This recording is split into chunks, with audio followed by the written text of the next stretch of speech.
Bismillahirrahmanirrahim. Assalamualaikum, apa khabar semua? Hopefully anda semua sihat dan bahagia di samping keluarga yang tercinta, yang dikasihi sekalian alam. Well, anyway, alhamdulillah ni saya on the way pergi kerja.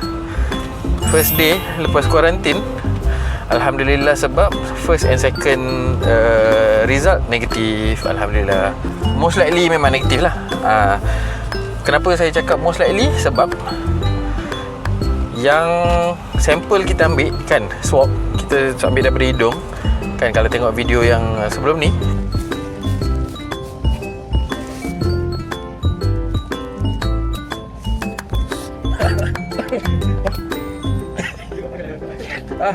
kata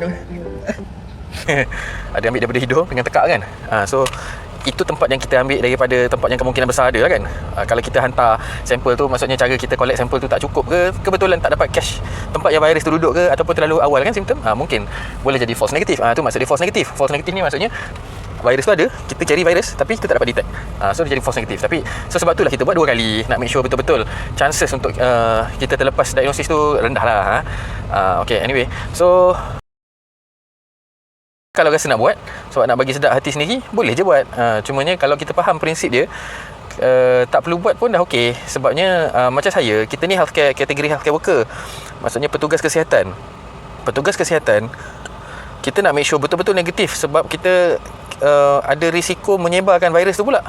So takut kita ni sihat, yang tak bersimptom, tak bergejala, asymptomatic, dan bawa virus tu, so kena kat orang lain. Itu yang bahaya. Kita takut kita yang jadi spreader, kita yang jadi penyebar dia. Sebab kadang-kadang orang yang asymptomatic, yang tak ada simptom pun boleh ni juga kan. Okay. So sebab tu macam healthcare worker kita perlu buat lah. Kalau kita expose, kalau kita terdedah kepada virus, kepada potensi jangkitan, macam cerita saya itu kan, pesakit tu tak cerita dia daripada tempat yang berisiko tinggi, so terdedah. Itu lagi satu problem lah. Bila tak buka cerita, tak betul-betul cerita dengan petugas kesihatan, itu yang jadi masalah tu. Tengok macam bila kes saya kan, bukan saya seorang yang kena kuarantin. Kuarantin ni pun bukannya sekejap, sepatutnya 14 hari lah. Tapi sebab dah kita dah buat swab, dah ambil sampel, negatif dua-dua, boleh dibenarkan kerja balik lah. So kuarantin ni dah seminggu. Seminggu lebih lah, seminggu. Bukan saya seorang masalahnya. Yang ni staff-staff lain, staff sokongan, nurses, pembantu kat ward, so semua pun affected, semua pun terjejas. Daripada jadual dah elok-elok susun, nak kena tukar balik, kena cari orang backup kita punya shift. Susah jadi masalah besar bila tak bagi tahu cerita sebenar ni.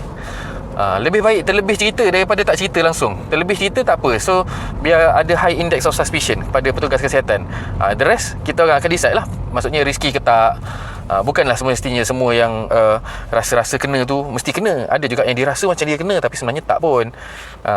So kalau yang tak tu tak ada masalah lah. Tapi kalau ni yang overconfident, yang dia rasa dia tak kena tapi sebenarnya dia kena, dia terdedah, ada risiko, so tu bahaya kat orang.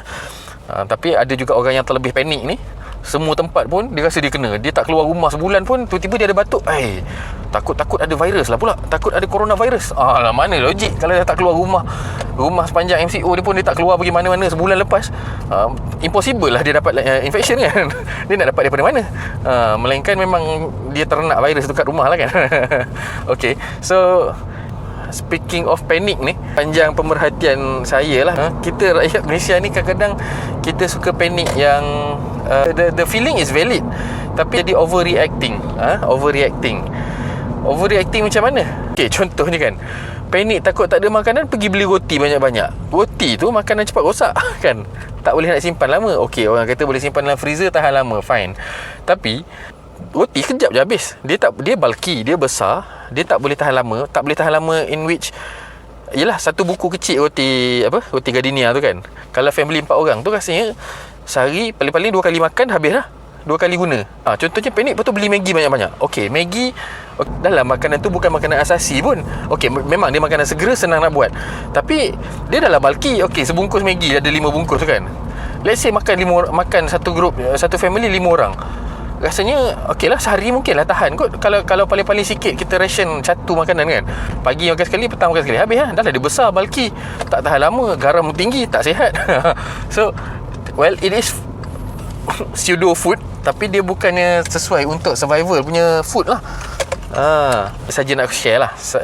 Apa nama ni, dekat Facebook, dekat WhatsApp group kan, saya ada join satu group ni, group preppers ni. Preppers, tahu tak preppers? Prep. Dia prepare diri dia ni untuk menghadapi situasi-situasi disaster ni.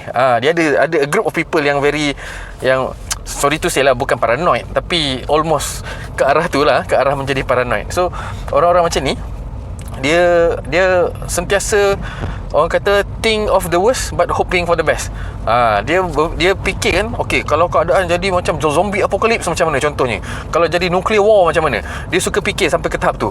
Well, memang dia tak salah, tapi chances untuk berlaku tu rendah lah kan. Tapi apa pun, grup ni sangat bagus sebab dia sangat informatif. Dia share ilmu-ilmu yang berguna untuk preparation, macam mana nak prepare makanan yang tahan lama, macam mana kita nak prepare bug out location. Bug out location ni maksudnya in case apa-apa jadi tempat ni, banjir besar ke gempa bumi, atau kat mana kita nak lari. Bug out vehicle, bug out bag, apa yang perlu ada dalam bag kita. So I like the group in which dia sangat informatif lah, macam tu. So apa yang baik saya ambil lah.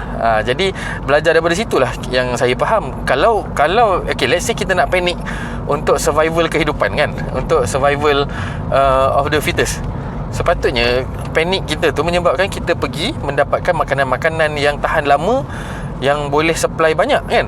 Maksudnya macam contoh makanan kering, beras, tepung, garam, makanan-makanan macam tu. Makanan tu makanan asasi, dia kering, dia tahan lama, dia guna ruang yang kecil untuk simpan lama. Apa lagi? Dia mudah didapati lah. Tapi saya pelik dengan sikap orang kita ni. Bila kita panik, kita beli benda yang macam tak tahan lama. Contoh roti, telur, Maggi. So sometimes I think, kalau nak panik pun biar panik yang berilmu lah. Biar ada ilmu untuk kita berlaku panik. Kalau nak simpan makanan yang tahan lama, macam contohnya makanan asasi, beras. Okay, fine. Beli beras banyak-banyak, buat dalam vacuum pack ke, letak silika gel ke, bagi dia tahan lama lagi. Maybe 2 tahun pun boleh tahan tu.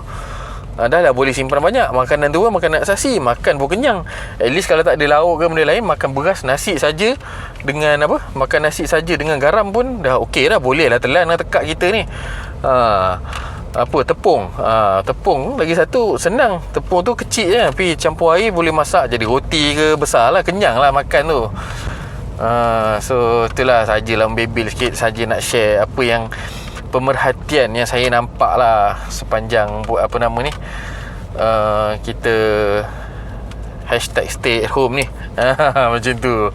Well, anyway, hopefully terima kasih lah pada yang mendoakan saya. Hopefully kita semua dapat menjalani kehidupan dengan sihat, bahagia. Hopefully penularan wabak COVID-19 ni pun berakhir dengan cepat, berakhir dengan segera, supaya kita semua dapat teruskan kehidupan seperti biasa.